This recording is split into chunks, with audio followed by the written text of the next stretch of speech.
Howdy. No response here. The police station, if you say howdy, everybody will yell back, howdy. Okay. Good morning. I'm delighted to be here from College Station. And this is my second visit to Canada. And it's really great to be here, but the world is really flat to talk about globalization.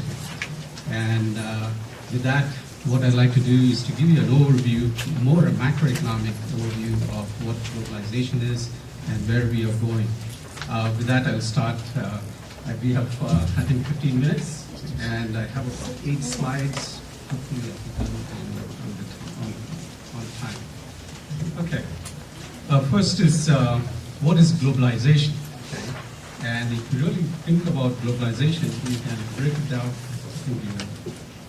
Yeah. No.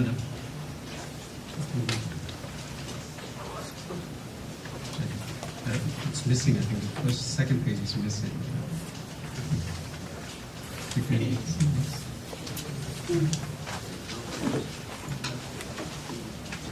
I think maybe we got the wrong one there. Anyways. No, it's not quite the same. Well, it's a different globalization, but I think you have the handout there. Okay, if you pick the handout, I think you have the right one there. The term actually describes what's going on in globalization is the rapid and free movement of goods, services, labor, all these things which have been really increasing across international borders. So that's the first thing in terms of globalization. And where does that lead us to? Well, it leads to faster integration of the economy. So what we are seeing now in terms of globalization is greater integration as well as interdependence of nations. Okay? So that's what we mean by globalization. Then it leads us to the second question, what are the catalysts? What are the driving forces of globalization? What is making this happen?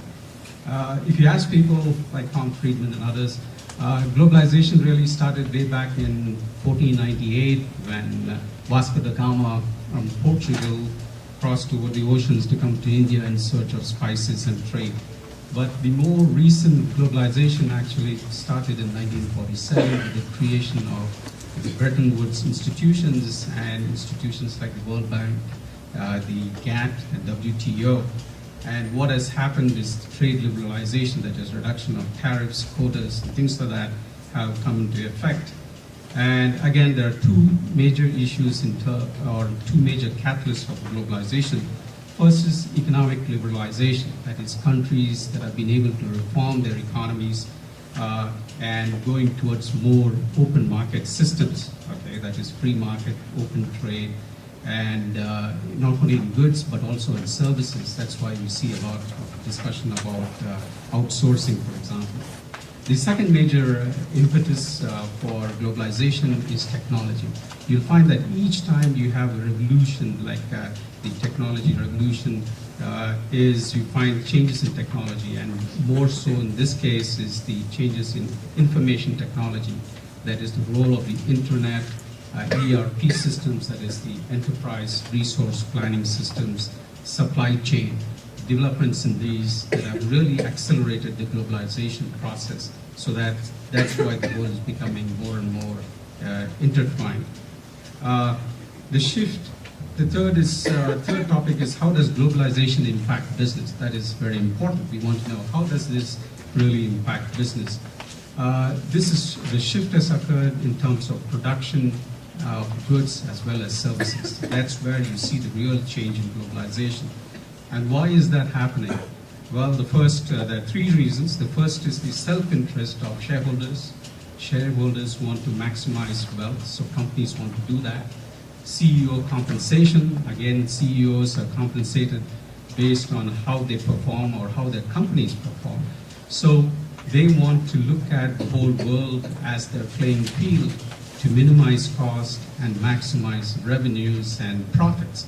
And so that is leading to changes in business practices.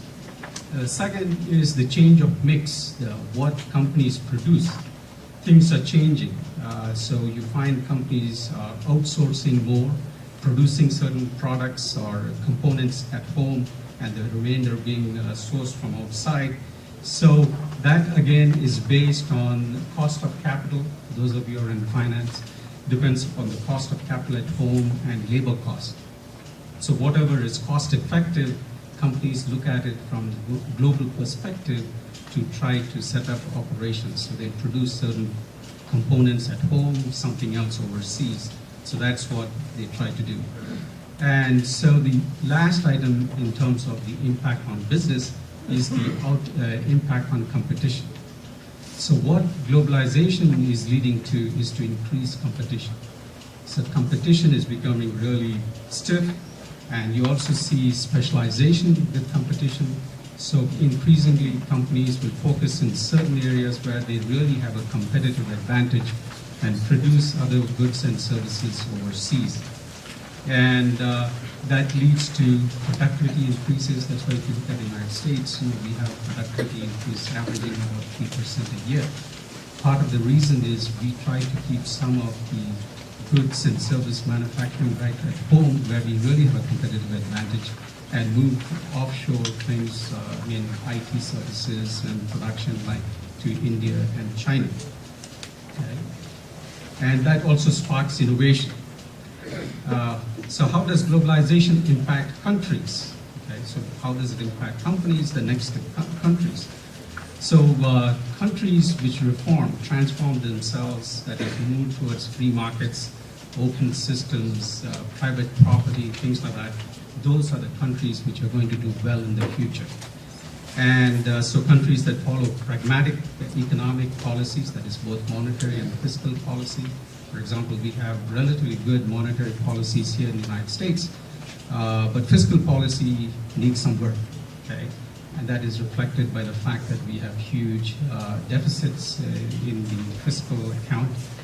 So we have fiscal deficit as well as current account deficit, twin deficits, which is going to be one of the big challenges that the United States will have to face over the next decade. And the whole issue of privatization, enforcing the rule of law. Countries that do this, who have a transparent system, will be the ones that are going to do well in this globalized economy. Okay? And so I've been talking about all the advantages or all the positive impacts of globalization. But yet you see whenever the World Bank, IMF meetings, which are held annually, you'll see a lot of protests. Okay? People are protesting globalization. Why is that? Much of this is due to the impact on jobs. Okay, because as I mentioned earlier, as companies try to maximize earnings, they move certain production overseas. So certain jobs are lost. Some companies will fade away, while new companies come in. So this process of transition from because of globalization is going to hurt some and some are going to gain. So the losers are the ones who are going to suffer. And so these are the people who are protesting. So what needs to be done is we need to have a system of retraining workers so that they can adjust to the new globalized or knowledge-based economy. And the other concern that people have, those who protest, is the impact on the environment. Okay? Some of these emerging market economies are growing pretty rapidly, like China, India, Brazil, and to an extent even Russia. So this is having an impact on the environment, physical environment. And so people are concerned that the environment is being polluted. And the other issue is also because of globalization, you will see the gap between the rich and the poor is widening, and that is a concern for people who are concerned about development. Okay. So where is globalization leading us? Or having said all this, where is it taking us? So what is happening is the pace of integration of countries together, and interdependence of countries is increasing, and it's increasing at a very rapid rate. And you find countries are emerging countries like China, India, Brazil, and Russia in particular. They're becoming world-class competitors. Okay? That really indicates how these countries are integrating into the global economy. So that's the second important thing one should realize. The third issue, when you look at it from a global perspective, is the distinction between the developed economies that is, say, the US, Japan, Europe. The distinction between these countries and the emerging economies, that is China, India, Russia, Brazil, the distinction is narrowing. Okay? So that is, again, because of greater integration and competition. And so that's something which we need to be aware of. And the last item is, of course, in terms of production. You'll find that companies are becoming global in nature. A good case in point, an American company would be IBM, which is doing quite a bit of its operations overseas. Just yesterday's Financial Times, if you read, you're talking about Citibank, Citicorp, Citigroup. 45% of the earnings currently come from abroad. Now, Chuck Prince, the CEO, wants to raise it to 60% because he feels that the opportunities in mature economies like the United States and Europe is decreasing because these countries are going to grow slowly, and the real profit is going to be more in the emerging economies. So you see the production and markets going global. And the last, unfortunately, we don't have the table there, but I think you have it on your handout. The most interesting thing there to see what the situation is going to be like in 2020.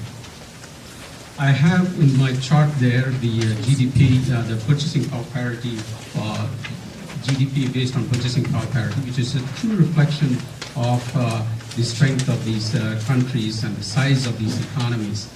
And so if you look at the ranking, the world's largest economy based on PPP is the United States, currently. United States followed by China, Japan, then India and Germany.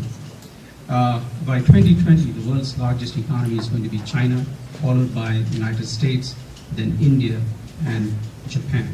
So you can see that the 21st century is going to be Asia's century, just as 20th century was the American century, and the 19th century was the British century. So you're going to really see a sea change. And so the opportunities and things like that as far as globalization is concerned is changing. The dynamics are changing. Okay? So I'm sorry we didn't get the right PowerPoint on, but you have the handout, so I'll leave it at that because I think it's my time is up. And if you have any questions, I think during the Q&A session we'll do that. Okay? Thank you.